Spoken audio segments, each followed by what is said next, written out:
आपने हमने हजरत हुसैन को सेलिब्रेट करने का हर साल एक नया फैशन, एक नया तरीका इजाद करके मुहर्रम शरीफ की इज्जतों को, हुर्मतों को जो हमने पायमाल किया है, आपको मैं कसम खा के कह सकता हूँ, हमारा रब, आपका रब कभी आपके हमारे किरदार से खुश नहीं होगा, क्योंकि हमने मुहर्रम शरीफ के महीने में बिला वजह के ऐसे ऐसे रसूमात को फरोग देकर अपने समाज में अपने इस्लाम होने का, मुसलमान होने का एक गलत छवि दुनिया के सामने, मजहब इस्लाम की गलत छवि हमने पेश की है, जिसके नतीजे में आज पूरी दुनिया में लोगों ने एक ज़हन बना दिया कि हुसैन वाले वही जो ढोल बजाते हो, हुसैन वाले वही जो ताजिया बनाते हो, हुसैन वाले वही जो लाठी छाड़ते हो, हुसैन वाले वही जो साफ तलवार चलाते हो, हुसैन वाले वही जो उसमें ताजिया के पास जाकर फातिहा पढ़ाते हो। नतीजे में गांव का गांव, इलाके का इलाका इसी फितने की जद में आकर आज अपने इस्लाम को, अपनी हुसैनियत को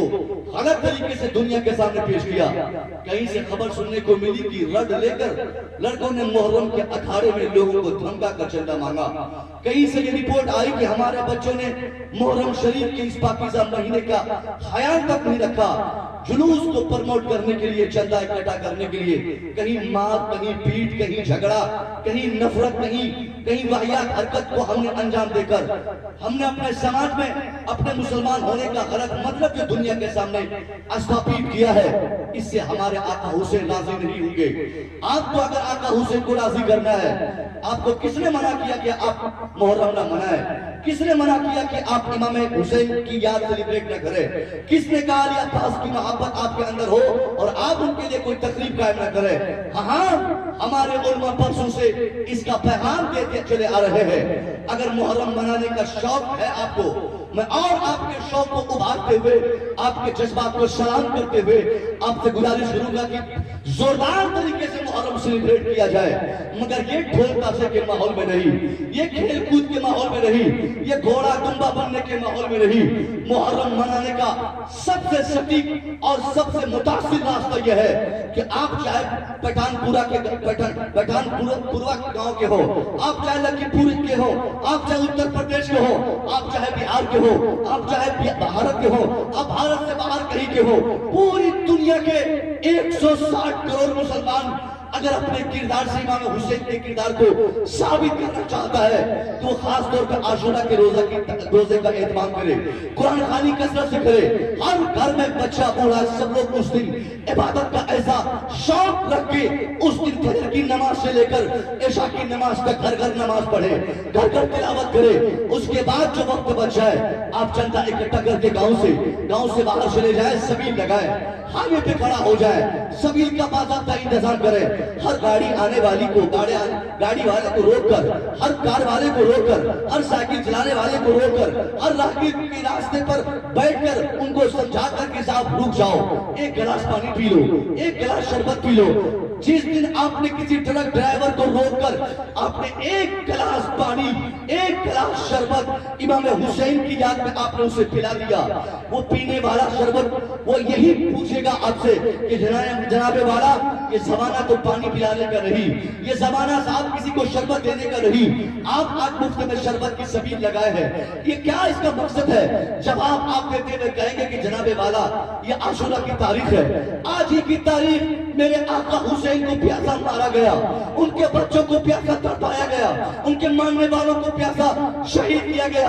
मैं उन्हीं की याद में ये पानी पिला रहा हूँ, उन्हीं की याद में शरबत पिला रहा हूँ, उन्हीं की याद में दवाइयां बांट रहा हूँ, उन्हीं की याद में मैं दूसरों की मदद कर रहा हूँ।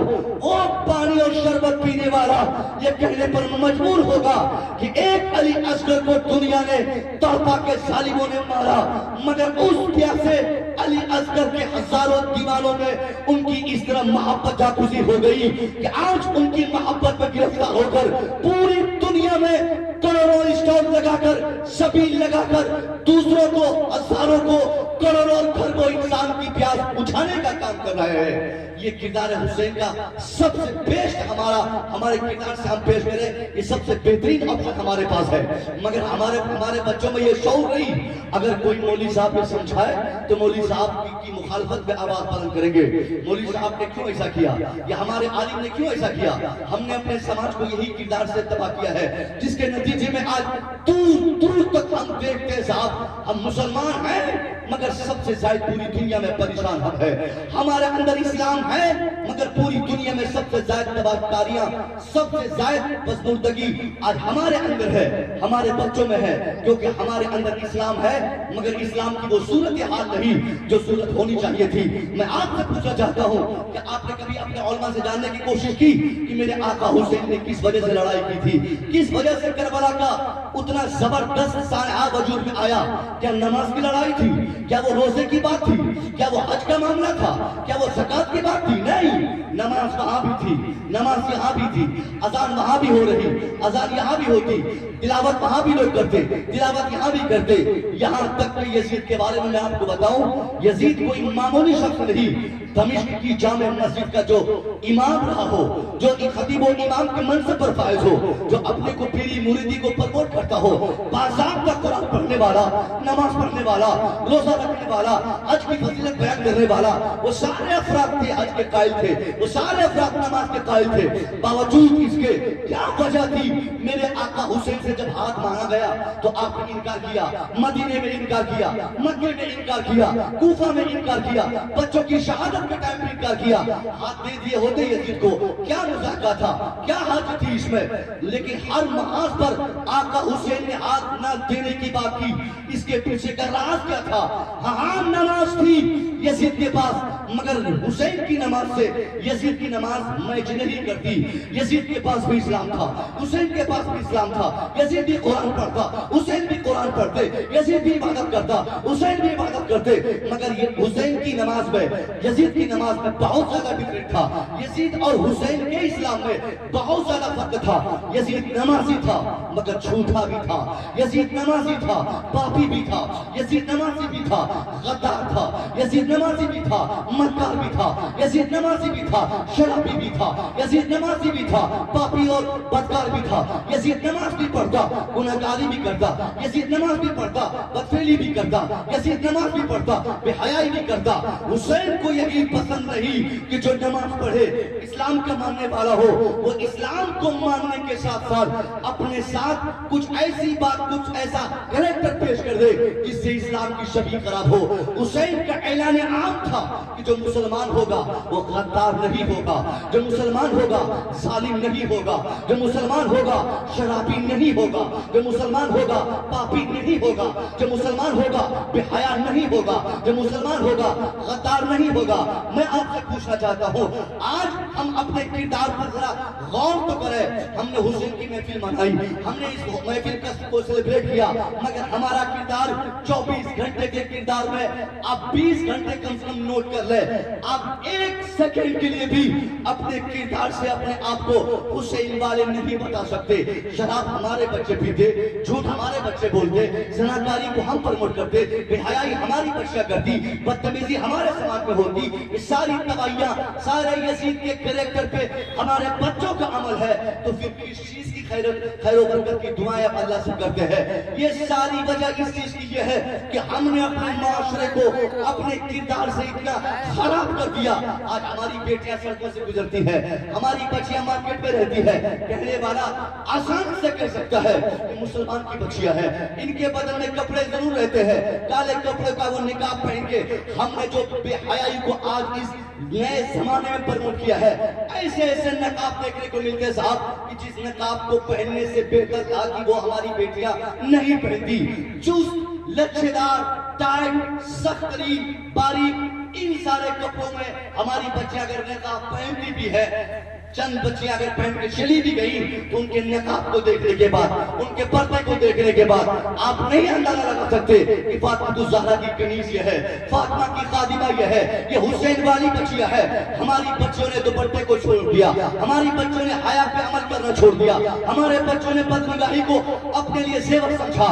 हर तरफ देखे, कहीं स्कूल के आगे, कहीं कोचिंग के आगे, कहीं मार्केट में, हर चौक चौराहे पर आज की तारीख में सबसे ज्यादा बेहयाई बदतमीजी को प्रमोट करने वाले कोई और समाज के फर्द नहीं, वो हमारे बच्चे मिलेंगे।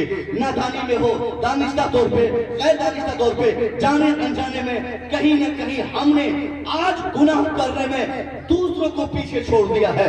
हमने बदकारी करने में, हमने बेहयाई करने में, हमने झूठ बोलने में, हमने बदतमीजी करने में, और दुआ करते हैं अल्लाह से कि अल्लाह बरकत नाज़िल फरमा, अल्लाह बरकत नाज़िल फरमा। अभी अल्लामा आसिफ साहब हमारे आए हुए भाई साहब, सब लोग पानी लेकर उनके पीछे पड़ गए। हजरत पानी भर दीजिए, हजरत तावीज़ दे दीजिए, हजरत दम कर दीजिए, हजरत बरकत हो जाए, हजरत बरकतों की बारिश हो जाए। मैं कहना चाहता हूँ बरकतों का राज मौलवी साहब के पास नहीं, पीर साहब के पास नहीं, मेरे पास नहीं। बरकतों का सारा राज और नमूज तो आपके पास है। बरकत तावीज़ से नहीं आती। अगर तावीज़ात से पैसे बढ़ जाते, बरकतें आ जाती, तो सबसे पहले तावीज़ात का इस्तेमाल हम करते। हम तावीज़ लिखते, 1 महीने की तनख्वाह लाकर उसमें तावीज़ लटका के मस्जिद के गेट पे लटका देते। 1 हफ्ते के बाद वो तनख्वाह खोलते, वो पोटली खोलते, गेटरी खोलते, वो 1 महीने की तनख्वाह 2 महीने की तनख्वाह में तब्दील हो जाती। पता चला पैसे ये तावीज़ से, मंत्र से, झाड़ फूक से, ओझा के पास, धोखा के पास, पीर के पास, मौलवी के पास अगर हम सिर्फ जाते रहे और अमल और किरदार हमारा उस टाइप न हो, तो 1 दिन नहीं बल्कि 50 दिन के लिए किसी पीर साहब को अपनी गर्दन में ही बांध के रखे, अल्लाह हमारे घर में बरकतों की बारिश नहीं फरमाएगा। जब तक हमारा किरदार वैसा न हो, जब तक हमारा अखलाक वैसा न हो। नमाज फजर छोड़ने वाला, जोहर छोड़ने वाला, असर छोड़ने वाला, मगरिब छोड़ने वाला, इशा छोड़ने वाला, ये किस बरकत की बातें करता है? कहां से बरकतें आती है? जो अल्लाह बरकत नाज़िल फरमाता है, जो अल्लाह हमारी मुहाफ़ज़त फरमाता है, जो अल्लाह हमारे रिज़्क़ में उसक देता है, उस अल्लाह के फरमान के मुताबिक जब हमारी जिंदगी गुजर बसर न होगी तो सिर्फ तावीज़ से बरकत नहीं आएगी। उलमा बयान फरमाते हैं जिस घर की बच्चियां बेअदमंदी हो जाए, उसके बाल में से थोड़ा सा भी हिस्सा अगर दूसरों के लिए देखने का सामान बन जाए, तो अल्लाह उस माशरे से, उस खानदान से, उस घर से, उस इलाके से हमेशा के लिए, उस वक्त तक के लिए बरकतों को उठा लेता है। जब तक वहां हया का कानून नाफिज हो जाए, जब तक हया का एहतमाम वो बच्चे न करने लगे। मगर हमने क्या किया साहब? हमने पूरी दुनिया को बेदारी सिखाई, हमने पूरी दुनिया को हया बता दिया, हमने पूरी दुनिया को जागरूक कर दिया। मगर आज सबसे ज्यादा जहालत हमारे माशरे में, सबसे ज्यादा बदतमीजी हमारे माशरे में। यही तो एक बात कहने की है, अगर सिर्फ नमाज रोजे से काम चल जाता तो हुसैन कतल लड़ाई नहीं लड़ते। हुसैन की शहादत का, हुसैन के बच्चों की शहादत का मकसद ही तो यही था। आप जो हाथ देने से इनकार कर गए, क्यों? क्योंकि आपका हाथ एक कीमती हाथ था, आपका हाथ एक सही सालिम कंप्लीट मुसलमान का हाथ था, और वो हाथ आज हमारे पास नहीं, वो किरदार, वो हाथ का किरदार हमारे पास नहीं। हाथ जोड़कर मैं आपसे गुजारिश करूंगा साहब, लंबी चौड़ी गुफ्तगू कर लूं, खूब चीख चिल्ला लूं, किससे कहानी में आपको पढ़ा दूं, मगर ये आपको न सिखा सकूं कि इस समाज में रहने का सबसे सटीक तरीका क्या है। आज भी जिसे आप अपना दुश्मन समझते हैं, वो आपका दुश्मन नहीं, वो आपका दोस्त बन के आपके पीछे घूमेगा। जब आप उनके सामने अपने सही इस्लाम को पेश करेंगे, मुस्तफा ने जो इस्लाम सिद्दीक़ अकबर को दिया, जो इस्लाम सिद्दीक़ अकबर ने दूसरों को दिया, वो इस्लाम जो हज़ारों औलिया सालिहीन के जरिए हमारे तक पहुंचा है, उस इस्लाम का एक सही ज़ाब्ते के मुताबिक उसके तमाम कैरेक्टर पर अगर हमारे बच्चे अमल कर ले, मजाल है कोई आपको भगाने की बातें करे, आपको ढलाने की बातें करे, आपको मारने की बातें करे। आपने किरदार को खराब किया है, आपने बदतमीजी को फरोग किया है। आप अपने बच्चों की इस्लाह के लिए बड़ी बड़ी महफिलों को सजाना छोड़कर आप खुद की तरबियत दें। अपने बच्चों को सबसे पहले आप सिखाएं, मेरा बेटा ऐसे बोला जाता, मेरा बेटा ऐसे चला जाता, मेरे बच्चे ये काम नहीं किए जाते, मेरे बाबू ऐसे नहीं किए जाते। आज हमारे माशरे में कोई कमी हो तो आप बताइए। हमारे यहाँ पैसा भी है, हमारे यहाँ कार भी है, हमारे यहाँ तालीम भी है, हमारे यहाँ सब कुछ है, मगर तरबियत की इतनी कमी है। करोड़ों रुपया अपने बच्चों के स्कूलिंग के नाम पर खर्च करने वाला मुसलमान 1 घंटा भी अपने बेटे की तरबियत के लिए नहीं देता। ये बच्चों की बेतमीजी, ये बच्चों की बेहुदगी, ये किस लिए हो रही है? क्योंकि उनके घर वाले, उनके वालिदैन, उनके माँ बाप, उनके दादा दादी उनको जब तक दीन घर पे नहीं सिखाएंगे, उसका बेटा बाजार से दीन सीख के नहीं आएगा, किसी स्कूल से दीन सीख के नहीं आएगा, दीन घर पे सीखेगा, कुरान पढ़ना घर पे सीखेगा। इमाम पाक के ताल्लुक से हमने क्या सुना है?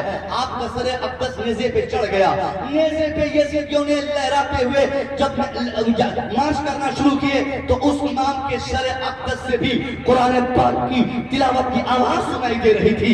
इमाम पाक ने बज़बाने हाल पूरी दुनिया को आमतौर पे और अपनी वालिदा सैयदा मखदूमा फातिमा ज़हरा से आपने पैगाम दिया था, मेरी अम्मी जान, जिस तरीके से मेरे बचपन में तूने कुरान पढ़ने का शौक मुझे दिया था, ए मेरी माँ, मैं उठता तो कुरान पढ़ती, मैं जागता तो कुरान पढ़ती, तू खाना बनाती कुरान पढ़ती, झाड़ू देती कुरान पढ़ती, तू रोटी बनाती कुरान पढ़ती, सब्जी पकाती कुरान पढ़ती।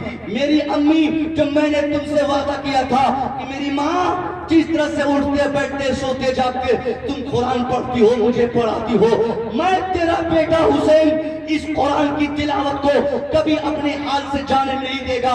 ए मेरी माँ, मैं मदीने में रहूंगा कुरान पढ़ूंगा, मक्के में रहूंगा कुरान पढ़ूंगा, कूफा जाऊंगा कुरान पढ़ूंगा, अब्बास का बाजू कटेगा कुरान पढ़ूंगा, कासिम शहीद होगा कुरान पढ़ूंगा, अकबर शहीद होगा मैं कुरान पढ़ूंगा, अली असगर की शहादत के बाद भी कुरान पढ़ूंगा, यहाँ तक कि मेरी माँ, मैं तेरा बेटा हुसैन अगर शहीद भी हो जाए और इसका सर में से भी चला जाए, फिर भी ये हुसैन कुरान पढ़ना नहीं छोड़ेगा, क्योंकि कुरान पढ़ना मैंने तुझसे सीखा है। आज भी अगर माँ अपनी बेटियों को, बाप अपने बेटे को कायदे से मुसलमान बनाने की कोशिश करे, उनको कहीं ले जाकर तरबियत की भीख मांगने की जरूरत नहीं पड़ेगी, ये जलसा करा के बड़ी बड़ी बातें करने की जरूरत नहीं पड़ेगी। हर घर में एक गार्जियन अपने घर के तमाम अफराद के लिए, हर एक बच्चे के लिए वो सुप्रीम होता है, वो उसका मालिक होता है, वो उसका सबसे बड़ा उस्ताद होता है। वो माँ चाहेगी बेटी नहीं बिगड़ेगी, बाप चाहेगा बेटा नहीं बिगड़ेगा। मैं आपसे पूछता हूँ, जुमा का दिन जैसे ही आता 11 बजे, आपके छोटे छोटे बच्चों को, इस साइज के बच्चे को, 7 साल 8 साल के बच्चों को मालूम हो जाए कि आज जुमा का दिन है, वो बच्चे खुद को अब उनको रोकना चाहे तो बच्चे नहीं रुकेंगे। आप तो कभी साबुन देंगे, कभी आपको टॉयल देंगे, कभी आपको बोलेंगे अब्बा या चाचा या दादा आज तो जुमा है, आप कब कहेंगे, अजान होने को है। आपने अगर उनको सख्ती से मना भी किया, मस्जिद अगर महल्ले की है तो वो बच्चा नहाएगा नहीं नहाएगा उससे कोई बात मतलब नहीं, टोपी रहे न रहे कोई मतलब नहीं, कपड़ा साफ सुथरा हो न हो कोई मतलब नहीं। अज़ाने जुमा के बाद आप रोकना भी चाहे तब भी वो मस्जिद में जाकर पिछली सब में वो चीख और चिल्लाहट से अपनी मौजूदगी दर्ज कराएगा, वो मस्जिद पहुंचेगा। क्या मतलब ये है कि हफ्ते में एक दिन चचा नमाज पढ़ता है, एक दिन दादा नमाज पढ़ता है, एक दिन बाप नमाज पढ़ता है, एक दिन घर के बड़े बुजुर्ग नमाज के लिए मस्जिद जाते हैं, तो उस आदत को, नेचर किरदार को उनके छोटे छोटे 8 साल 10 साल के बच्चे इस तरीके से कैप्चर करते कि वो रोकना भी चाहे तो उनके बच्चे को वो रोक नहीं पाते, वो बच्चे मस्जिद भाग जाते हैं। और वही बाप दादा चाचा, वही घर के गार्जियन अगर फजर में मस्जिद जाने लगे, ज़ोहर में मस्जिद जाने लगे, असर में मस्जिद जाने लगे, इशा की नमाज पढ़ने लगे, मगरिब का एहतमाम करने लगे, तो उनके बच्चों को भी 5 वक्त के नमाजी नाबालिगी की हालत में भी बनाने से कोई नहीं रोक सकता।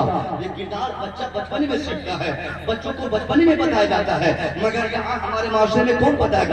बाप उधर नमाज छोड़ रहा है, माँ उधर मोबाइल देख रही, मोबाइल की इस भीड़ भाड़ की दुनिया में किसके पास देखिए एंड्रॉइड मोबाइल होगा, बालिग हो नाबालिग हो कोई मतलब नहीं, 5 के पास 5 कंपनी, अलग अलग कंपनी का मोबाइल है, सिम है। बाप 12 बजे रात तक, माँ 11 बजे रात तक मोबाइल देख रही, सीरियल पे सीरियल देख रही, गाने पे गाने सुन रही, वो उसको माँ रोटी बना रही, गाने सुन रही, वो माँ चिप से गाने भरवा कर कभी अंग्रेजी कभी भोजपुरी कभी हिंदी न जाने किन किन जबानों में, कभी बांग्ला कभी गुजराती गाने लगाकर अपनी अपनी जरूरतों के हिसाब से जो समझ में आता है वो गाने भरवा कर वो हमारी माए किचन से लेकर बेडरूम तक, बेडरूम से वॉशरूम तक, वॉशरूम से लेकर छत तक, छत से नीचे तक हर जगह देखे माँ के हाथ में, बड़ी बहन के हाथ में, बड़े भाई के हाथ में, बड़े चाचा के हाथ में, हमारे बुजुर्गों के हाथ में, सब लोग मोबाइल की दुनिया में गुम हो गए। नतीजे में क्या हुआ कि आप वो बच्चे भी इस मोबाइल के आदी हो गए। मोबाइल के बगैर वो बच्चा हमारा 1 मिनट भी नहीं रुकता। अभी 9th क्लास में पढ़ता, अभी वो 10th पास किया नहीं, अभी वो मैट्रिकुलेशन का एग्जाम दिया नहीं, अभी वो बच्चे इंटरमीडिएट पास किए नहीं, अभी हमारी वो बच्चियां बीए की नहीं, मगर उसके 10-10 फ्रेंड हो गए, उन बच्चों के 20-20 फ्रेंड हो गए। अब वो बच्चे अगर उनके माँ बाप चाहेंगे कि उनकी वो बेटी जिसने मैट्रिक की, इंटर किया, ग्रेजुएशन किया, एमए किया, अब वो बेटी पढ़ लिख कर जब आएंगी तो उस बाप की ख्वाहिश के मुताबिक वो शादी करेंगी? नहीं हो सकता। दादा की मर्जी की शादी होगी? नहीं हो सकता। क्यों? क्योंकि आपने आजादी का एक ऐसा अलग मफहूम समझा, अपने बच्चों को बचपने में समझा दिया, जिसके नतीजे में आपके बच्चों ने उस मोबाइल के इस्तेमाल से, जिसको आपने बचपने में बिला जरूरत अपने छोटे छोटे बच्चों को, जो 8th और 9th में पढ़ने वाले बच्चों को मोबाइल पकड़ाया था, उस मोबाइल ने उसको आजाद कर दिया। ऐसी आजादी उसको मिल गई कि अब वो अपनी मर्जी की शादी करने पर आमादा है। वो नहीं देखेगा बाप की इज्जत जाएगी, वो नहीं समझेगा माँ की इज्जत जाएगी, वो नहीं जानेगा समाज की इज्जत जाएगी, वो नहीं एहसास करेगा लोग हमारे माँ बाप पर थू थू करेंगे। वो तो किसी का भी हाथ पकड़ के आपके सामने लाके बोलेंगे, अब्बा ये मेरा बॉयफ्रेंड, अब्बा ये मेरी गर्लफ्रेंड, अब्बा इससे मैं शादी करूं, अब्बा इससे मेरी शादी होगी। अगर आपने इनकार किया तो उसको तारीफ मालूम है, उसको रास्ता मालूम है, उसको तरीका मालूम है, भागना कैसे है, निकाह कहां करना है, शादी कैसे करनी है। फिर इस खबासत में, इस बीमारी में हमारा पूरा समाज डूबता चला जाएगा। और आज बहुत हद तक ये खबर सुनने को मिलती है कि लखीमपुर खीरी से 5,000 सालाना, पूरे उत्तर प्रदेश से 50,000 सालाना, पूरे भारत से 10 लाख सालाना हमारी बच्चियां मर्जी की शादी करने पर आमादा है। इसके पीछे सबसे बड़ा रीजन, अगर कोई एक रीजन है तो कोई और दूसरा रीजन नहीं, सिवाय आपके। आपने उन बच्चियों को, उन बच्चों को बचपने में तरबियत नहीं दी, उनको इस्लाम नहीं सिखाया, उनको इस्लाम का मतलब नहीं बताया, उनको ईमान नहीं बताया।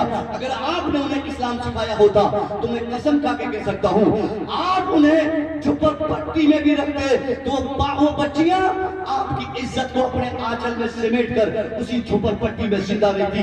कभी वो घर के दरवाजे को छलांग लगाने पर मजबूर नहीं होती। आज बच्चियां भाग रही हैं हमारी वजह से, बेटियां बदतमीजी कर रही हैं हमारी वजह से, क्योंकि हमने उन बच्चियों को दीन नहीं सिखाया कि पूरा माहौल जो है इस्लामिक माहौल में तब्दील हो गया। इसकी जिम्मेदारी आपकी और हमारी है। मेरे नबी ने हमें मुतनब्बा करते हुए फरमाया था, कुल्लुकुम राइन व कुल्लुकुम मसऊलुन अन रइया। Everyone from your society is a monitor yourself. तेरे समाज का हर व्यक्ति अपने समाज का मॉनिटर है, अपने समाज का रहबर है, अपने समाज का निगरां है, अपने समाज का जिम्मेदार है। और हर एक जिम्मेदार से उनकी जिम्मेदारी के ताल्लुक से सवाल पूछा जाएगा।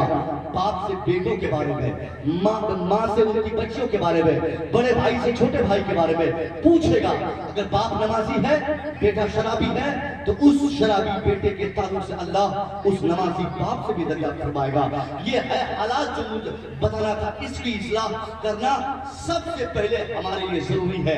ये हुसैनियत का किरदार है। पूरी करबला आप सुन ले, पूरा वाक़या करबला आपको आमोखता रहे कि हजरत हुसैन को कैसे उनकी गर्दन पर तलवार चलाई गई, कैसे अली अकबर को मारा गया, कैसे हजरत अब्बास को शहीद किया गया। इससे कोई फायदा नहीं अगर आपने इमाम हुसैन के किरदार पे अमल नहीं किया।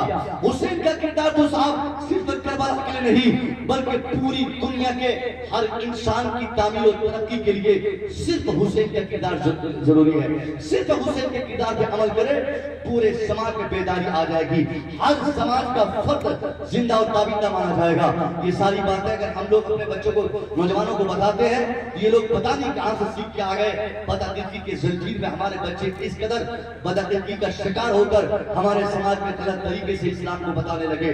ताजिया के नाम पे, ढोल के नाम पे, शराब पीने के नाम पे, खुराफात करने के नाम पे रोका जाए तो रुकता नहीं। वो बच्चा बोलता है, मौलाना साहब फलानी जगह तो लोग ताजिया निकालते हैं, फलानी जगह लोग ढोल बजाते हैं, फलानी जगह लोग ऐसा करते वैसा करते।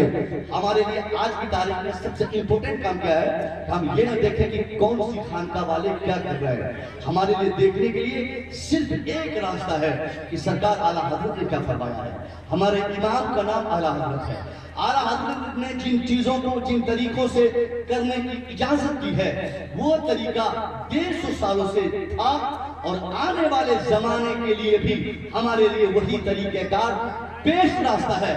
किसी खानका के पीर के जुब्बा और दस्तार देकर, किसी खानका के जुब्बा और दस्तार और पगड़ी देकर, उस खानका के पीर की चमचमाती कार देकर हम अपने मसलक के उसूल और ज़ाब्ते से समझौता नहीं कर सकते।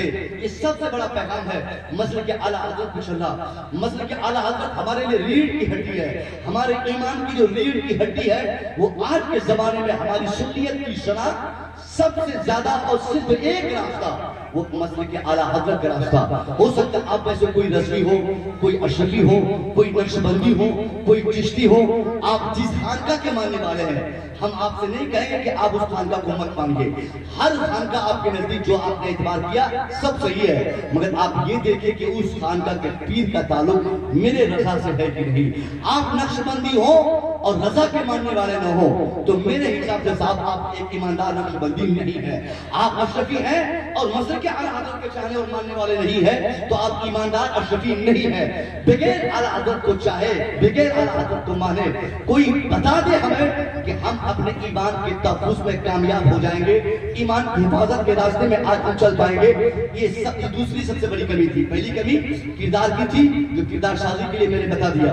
दूसरी सबसे बड़ी कमी बदअकीदी हमारे समाज में बढ़ती जा रही है। अच्छा खासा लड़का 20 साल 25 साल 50 साल के लड़के जिनके अंदर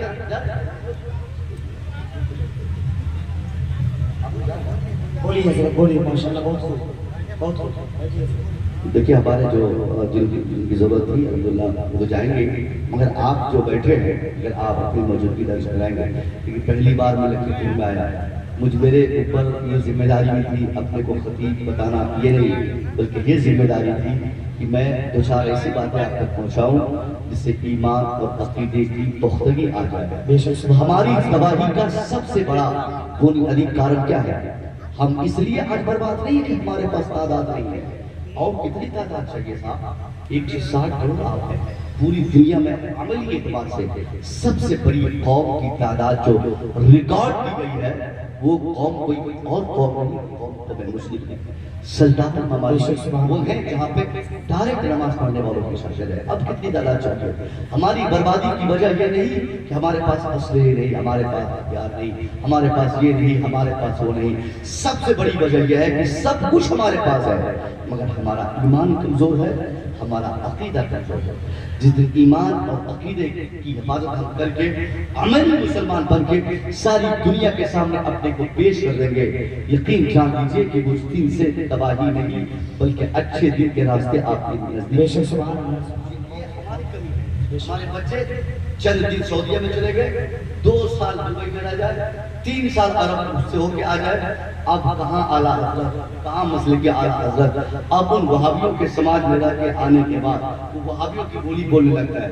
बचपन से 22-25 साल तक जिस हिंदुस्तान में रह के आला हज़रत को जाना पहचाना सीखा, अब उसी आला हज़रत से वो गाफिल हो गया।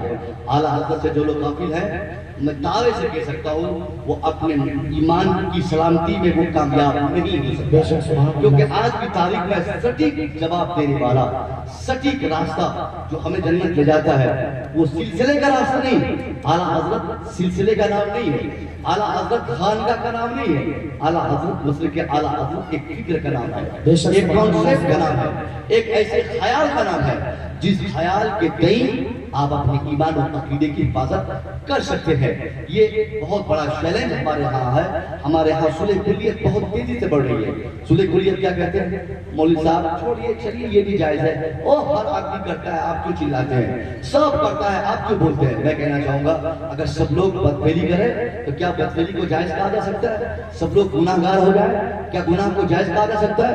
सब लोग खराबी को तरक्की दें तो क्या उस खराबी को अच्छाई में तब्दील की जा सकती है? सब लोग शराब पीना शुरू कर दें तो क्या हम शराब पीने को जायज समझे? सब लोग झूठ बोलना शुरू करते हैं तो क्या हम झूठ को जायज समझे? नहीं समझ सकते। इसलिए अगर कोई काम बहुत दिनों से बहुत ज्यादा लोग कर रहे हो तो इन बहुत ज्यादा लोगों के करने की वजह से उन चीजों को या उन कामों को हम जायज नहीं कह सकते हैं।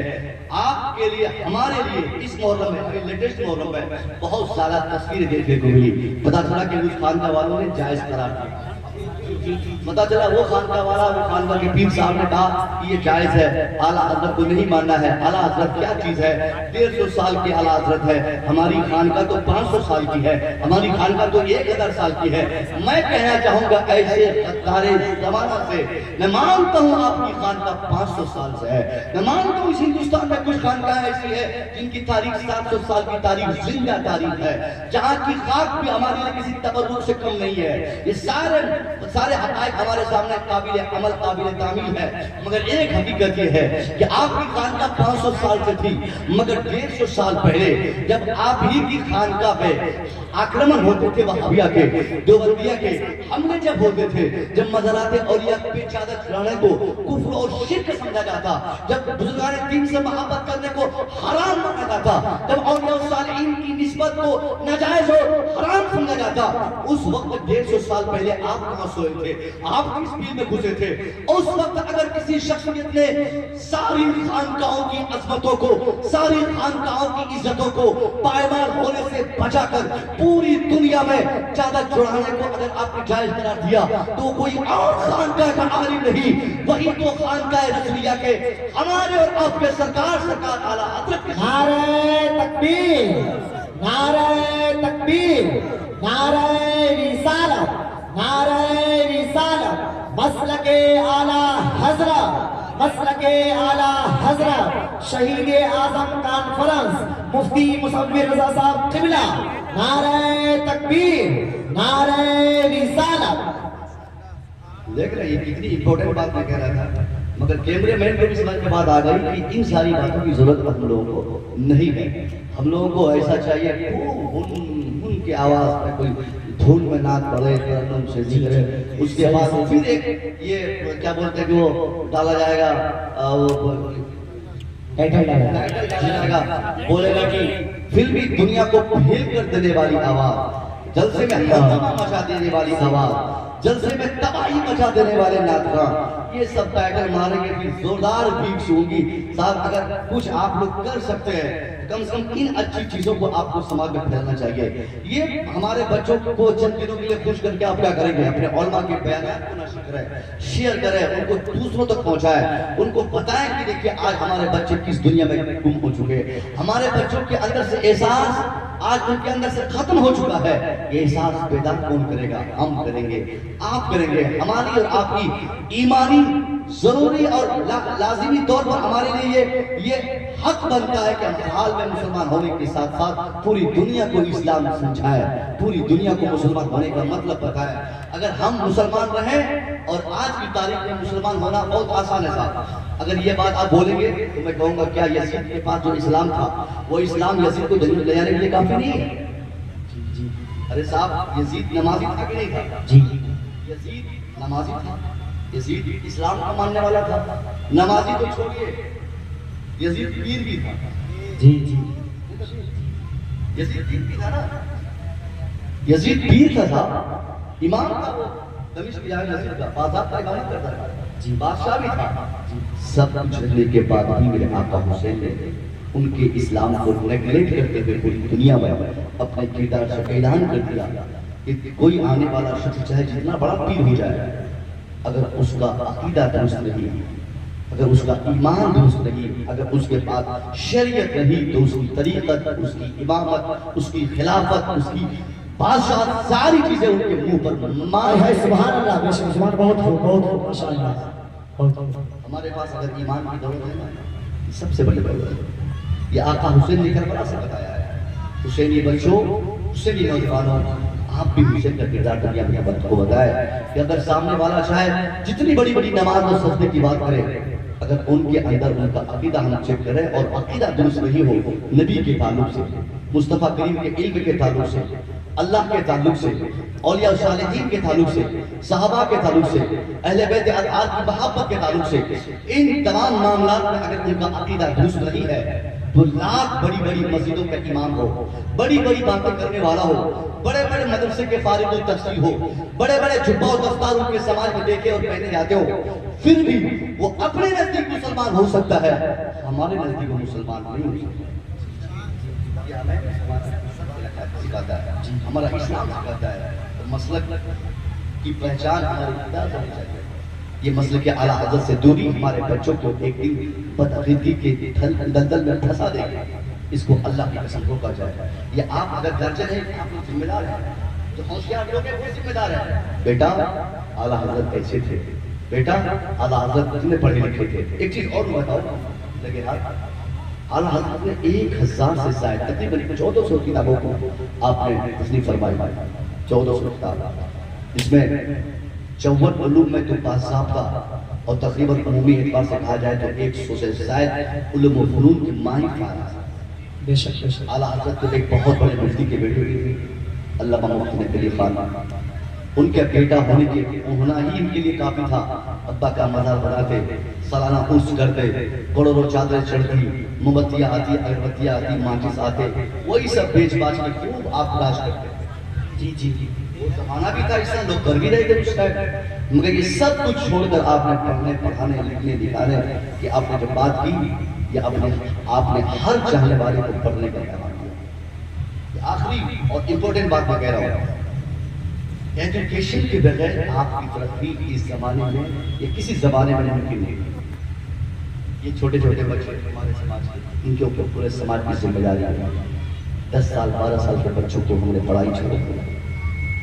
हम मजहब के हालात के मानने वाले हैं, रज़वी हैं, कादरी हैं, अशरफी हैं, नक्शबंदी हैं, चिश्ती हैं, सरवर्दी हैं, सब कुछ है। और अगर हम जाहिल है तो हम कुछ भी नहीं है। जाहिल रज़वी किस काम का, जाहिल अशरफी किस ख्याल के, किस काम के? ईमान की सलामती के लिए भी इल्म जरूरी है। अल्लाह की मार्फत को हासिल करने के लिए भी इल्म जरूरी है। अकीदे की मुहाफ़ज़त के लिए भी इल्म जरूरी है। दुनिया की कामयाबी के लिए भी इल्म जरूरी है। आखिरत की सुरखुरी के लिए भी इल्म जरूरी है। हर समाज की तरक्की के लिए इल्म जरूरी है। मगर इस जरूरी चीज को हमने अपने समाज से निकाला।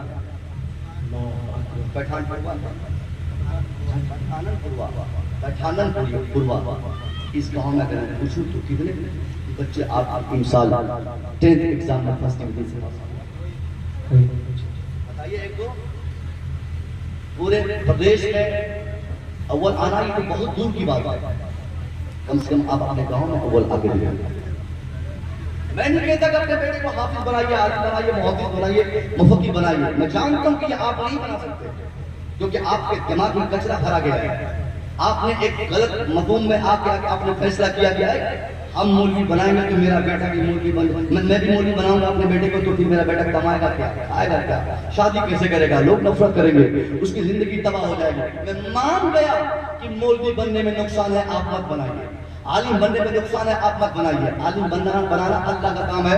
अल्लाह जिस पर मेहरबान होता है उसका बेटा आलिम मगर आलिम अगर आपने अपने बेटे को नहीं बनाया, कोई कंप्लेंट और शिकायत नहीं, तो कम से कम आप वही बना दिए होते जिसको बनाने में कामयाबी है।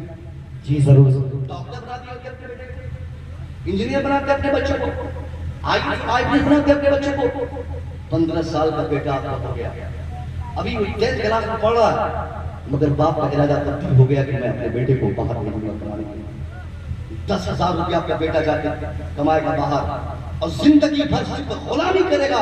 अगर आपने उसे पढ़ाया नहीं, 10,000 के बजाय 20,000 कमा तो लेगा, मगर पढ़ाई से गुलाम वो दिल्ली, मुंबई, कलकत्ता, दोहा, कतर, ओमान में जिंदगी काट देगा।